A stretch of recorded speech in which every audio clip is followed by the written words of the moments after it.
नमस्कार दोस्तों। भारतीय जनता पार्टी में इतना डर क्यों है? भारतीय जनता पार्टी में इतनी भगदड़ क्यों है? भारतीय जनता पार्टी में इतना कोलाहल क्यों है? क्या भारतीय जनता पार्टी के अंदर सब कुछ ठीक नहीं चल रहा है? क्या भारतीय जनता पार्टी का गुब्बारा फटने वाला है? क्या भारतीय जनता पार्टी अब राहुल गांधी से डर गई है?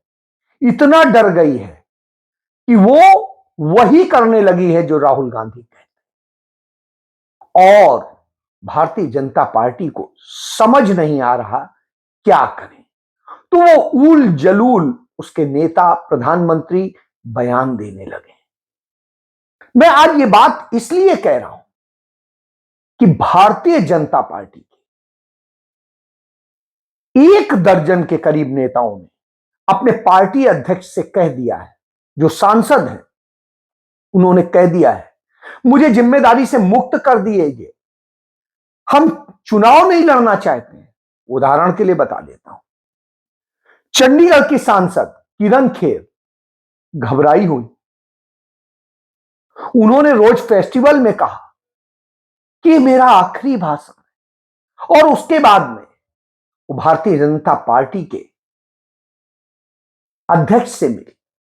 उनको भी उन्होंने अवगत कराया कि मुझे अब चुनाव नहीं लड़ना है। इसी तरीके से एक भारतीय जनता पार्टी के कद्दावर नेता हुआ करते यशवंत सिन्हा।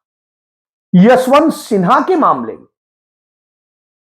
उनके बेटे चैन सिन्हा, जो नरेंद्र मोदी मंत्रिमंडल में वित्त राज्य मंत्री थे, उन्होंने कह दिया, चिट्ठी लिख के कह दिया कि हमें अब चुनाव नहीं लड़ना है, मुझे मुक्त कर दीजिए सारे दायित्वों से।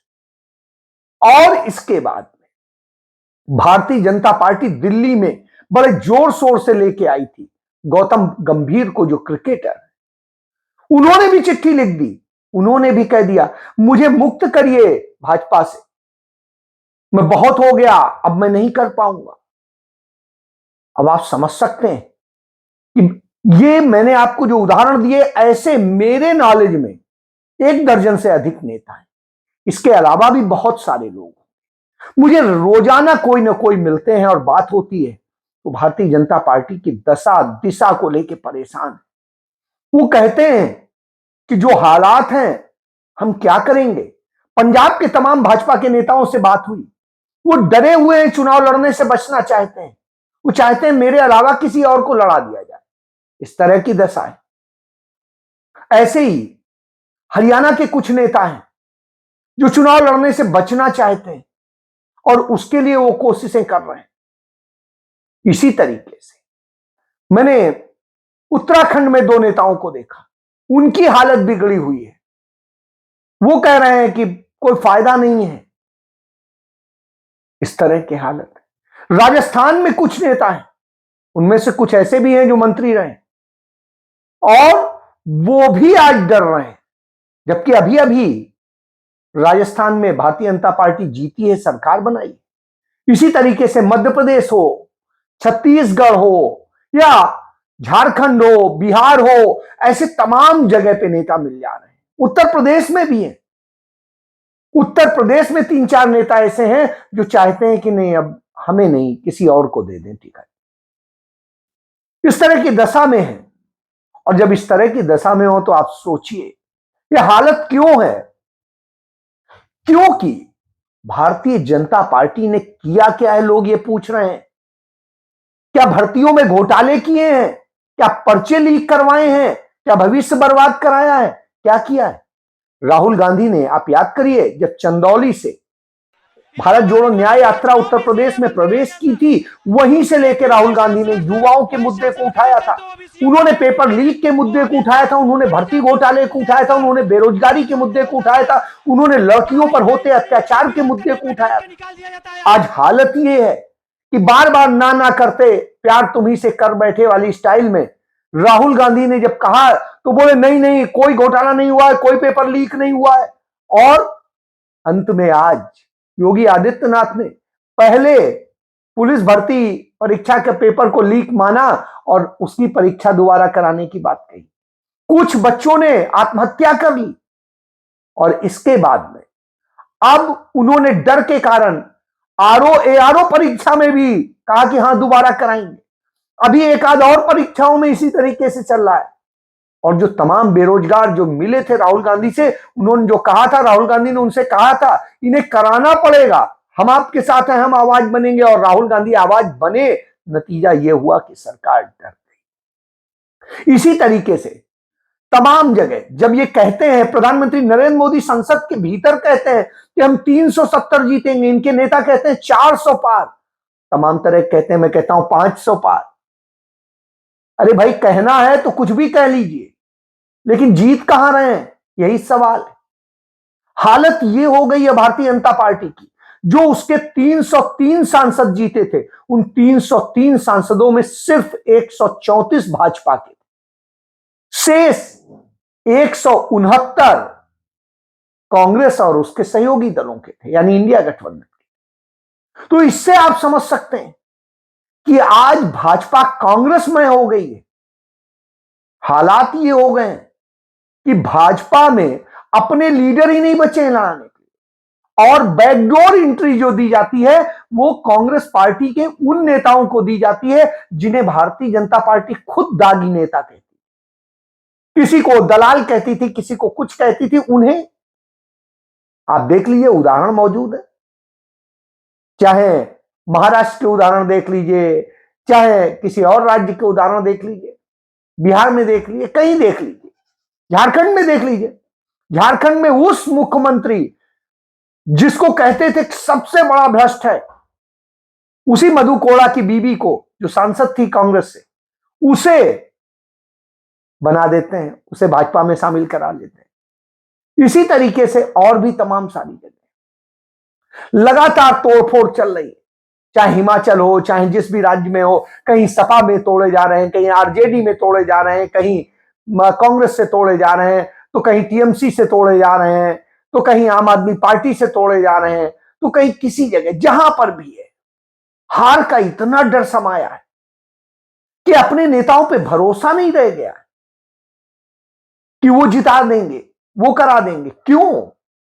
आप तो कहते हैं आप इतना कुछ कर रहे हैं, कहीं कहते हैं हम ये कर रहे हैं, कहीं कह रहे हैं वो कर रहे हैं, और चुनाव प्रचार के लिए सरकारी धन से इधर उधर सब जगह भागे घूम रहे हैं। इसके बाद इतना हार का डर क्यों है? इतना डर, वजह साफ है, क्योंकि जो आप कहते हैं आपका गुब्बारा फूट गया है। सबको पता चल गया है कि आपके कथनी करनी में कितना अंतर है। आपकी जो गारंटियां हैं वो वास्तव में गारंटी नहीं, झूठ की गारंटी। यही वजह है कि आज यह हालत है।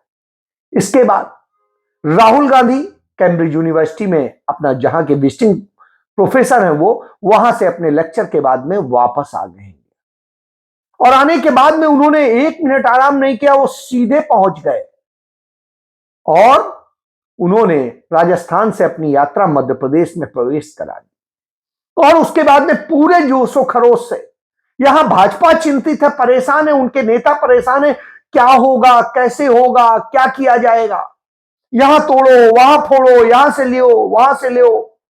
और राहुल गांधी बिंदास उसी तरह चले जा रहे हैं, जैसे एक कहावत है कि हाथी अपने रास्ते चला जाता है, कुत्ते भौंका करते हैं। वह हालत है।